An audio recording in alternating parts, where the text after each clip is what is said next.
बाबा अंबेडकर ने ये जो सिस्टम बनाए थे कि आप इनको सबल बनाओगे, आप इनको शिक्षित करोगे, आप इनको रोटी कपड़ा मकान की तमाम व्यवस्था करोगे, जो समानता स्तर पे आ जाएंगे, आरक्षण खत्म कर दो।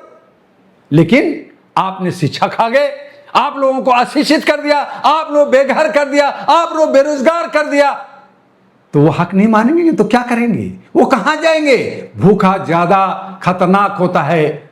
एक अच्छा खासा शेर, जो आप 56 इंच का शेर, कहां गया 56 इंच? कहां गया वो शेर? आज जिनको आपने भूखा बना दिया है, वो आज लोमड़ी बनकर के अगर आपको नोच रहे हैं तो कह रहे हैं ये अन्याय हो रहा है, ये अनैतिक हो रहा है, ये लोकतांत्रिक व्यवस्था नहीं है, ये हमारे जनतंत्र को तोड़ रहे हैं, ये गुंडे और बदमाश हैं। आपने बनाया, ये आपकी व्यवस्था है। और ऐसी सूरत में खास कर करके गृह मंत्री अमित शाह को इस्तीफा देना चाहिए, उनको छोड़ देना चाहिए पद। शर्म करो ऐ मेरे ऐसे नेता, जो राष्ट्र का नहीं हुआ, जो जात का नहीं हुआ, जो धर्म का नहीं हुआ, जो हमारे गरीब और जैन का नहीं हुआ, वो क्या किसका होगा?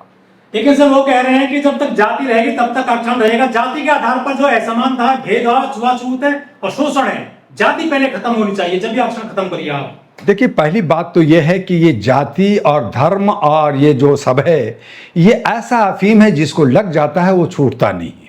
ये कैंसर है, पहली बात। ठीक है, एक जात तो एक राष्ट्रीय भारत कहो ना कि सभी भारतीय, और आर्थिक रूप से जो कमजोर है उनको सबल कर दो। जो अगर दुसाध है, भूया है, और जात के छोटे छोटे जात के लोग हैं, उनको आप सबल बना दो, उनको घर दे दो, उनको नौकरी दे दो। तो आप उनको कुचलते हो, आप उसको प्रताड़ित करते हो, आप उसके साथ रेप करते हो, आप उसके साथ व्यभिचार करते हो, आप उसकी बातें नहीं सुनते हो, उसके साथ न्याय नहीं है। कोर्ट दो तरह की बात करती है, दो कानून की बात करती है, समानता इक्वलिटी की बात करती है। संविधान कहता है आर्टिकल 19 करो, संविधान कहता है आजादी लो। आप कहां दे रहे हो? न 19 का, न 21 का, न 26 का, न 24 का, नहीं। आप जो है 14 आर्टिकल का किसी का सम्मान नहीं करते हो। कहते हो मैं ही हूं तो सब कुछ हूं, मैं ही सब कुछ करूंगा। किस आधार पर? लोकतंत्र में हर एक का हक और अधिकार बनता है, हर एक आदमी आगे बढ़ सकता है। आप आगे बढ़ने नहीं दोगे, आप स्कूल बंद कर दोगे, आप उसको हेल्थ को खराब कर दोगे, उसको बीमार कर दोगे, हॉस्पिटल नहीं होगा, उसकी आर्थिक स्थिति तोड़ दोगे, तो वो कहां जाएगा? सड़कों पे जाएगा, सड़कों पे आमने सामने वो टक्कर लेगा, आपको फिर तकलीफ होती है। कहां जाए? हमारा संविधान कह रहा है कि सड़क पे आएगा, आंदोलन होगा,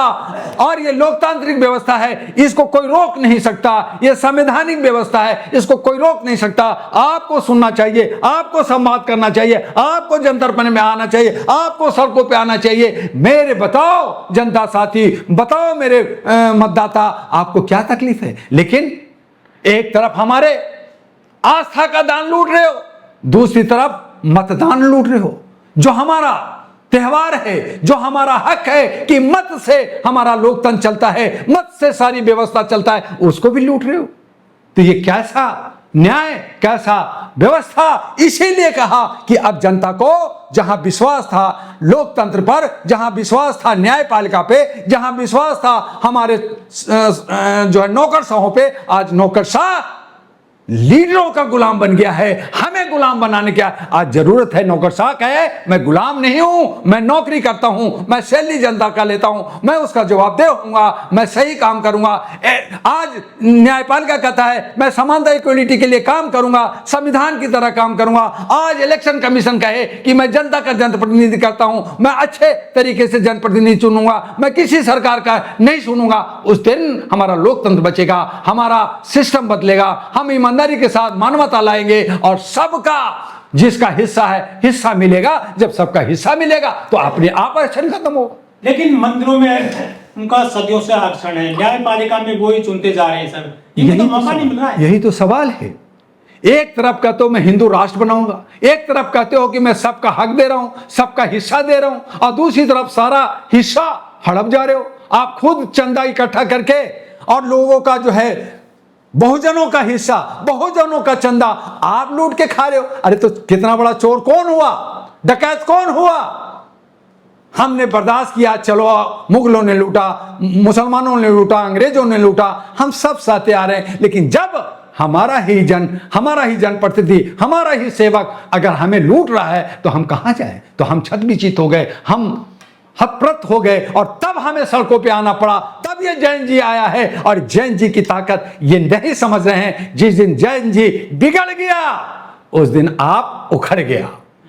लेकिन वो तो मुकदमे कर देते हैं, ऐसे कोई आवाज उठाता है तो काम करता है तो मुकदमा तब न्यायपालिका को देखना चाहिए, तब सिक्योरिटी को देखना चाहिए, तब फौज को देखना चाहिए। इन बच्चों पे गोली हम नहीं चलाएंगे, इन बच्चों पे कोई केस हम नहीं करेंगे, इनकी सुनवाई कुछ नहीं होगी। फिर क्या होगा?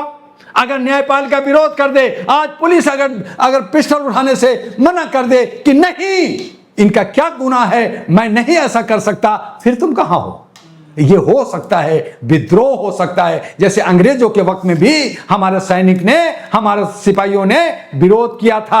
आज ये नौकरशाह विरोध करेंगे। यही इनके साथ जो चापलूसी कर रहे हैं वो नेता लोग इनको छोड़ेंगे। यही न्यायपालिका जब कहेंगे, जब हमारा बॉम्बे हाई कोर्ट में कहा कि हर एक नागरिक का समान इक्वल है, उन सब का हक अधिकार बनता है, ये जात पात पे देश नहीं चलेगा, तो आपको मिलने लगी थी। तो ये नहीं होगा। हमें गुलाम बनाया जा रहा है, ये जस्ट जुडिशियल कह रहा है, जुडिशियल के लोग कह रहे हैं कि हमें प्रेशर और दबाव में काम करना पड़ता। क्यों? आपको हक है, आप खुल करके काम कीजिए, आप स्वच्छता से काम कीजिए, स्वतंत्र होकर काम कीजिए। ऐसे ही जुडिशियल को, ऐसे ही हमारा चुनाव आयोग को भी स्वतंत्र रूप से काम करना चाहिए, पुलिस डिपार्टमेंट, सिक्योरिटी को स्वतंत्र रूप से काम करना चाहिए। जितने भी मीडिया हैं, चाहे वो नेशनल हो इंटरनेशनल हो, सबको स्वतंत्र रूप से काम करना चाहिए। और जिस दिन ये जवाबदेही ले लेंगे उस दिन हमारा देश खुशहाल होगा और किसी तरह का कोई टकराव नहीं होगा, संवाद होगी और हम खुशहाल होंगे। जर्नलिस्ट महोदय, ये जो चतुर चालाक अंधभक्त लोग हैं, लोमड़ी टाइप के जो लोग हैं, जो सारा हड़प लेना चाहते हैं, आज हमारा जैन जी क्या कह रहा है? पेपर लीक आप कर रहे हो, पैसा आपके पास है, ताकत आपके पास है, आप अपने चंद लोगों को फायदा पहुंचा देते हो, बाकी लोगों का हक नहीं मिल रहा तो हक की मांग कर रहे हैं। सेम पोजीशन जाति हमारी, हम कहते हैं कि जितनी जितनी जातियां हैं, जिसकी जितनी संख्या है, उतनी संख्या के अनुपात में उसकी हिस्सा दे दो।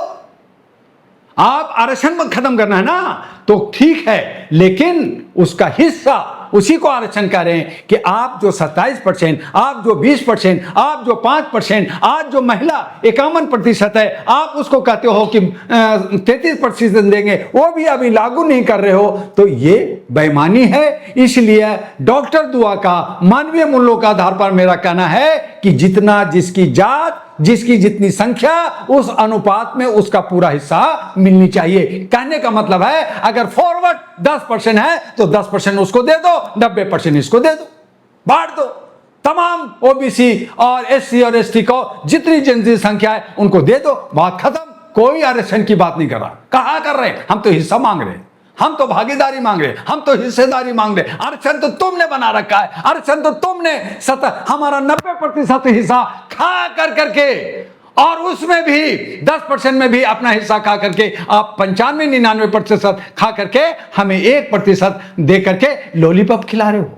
आप आरक्षण के नाम पर आप लूट रहे हो, आप जो है क्रीम लेयर के नाम पे आप लूट रहे हो, आप जो है सेंध मार करके लूट रहे हो, आप जो है पेपर लीक करके लूट रहे हो, आप जो है उनको दबा कर, नहीं हमें तो योग लोग नहीं मिल रहे, हमें तो ऐसे नहीं मिल रहे, वो लोग आए नहीं इसलिए उसका हिस्सा भी खाए जा रहे हो, सारा थाली खा जा रहे हो। तो भैया जो जितना जात की संख्या है, जात के अनुपात के हिसाब से उन तमाम लोगों को उतना उतना हिस्सा दे दो, बांट दो, बात खत्म।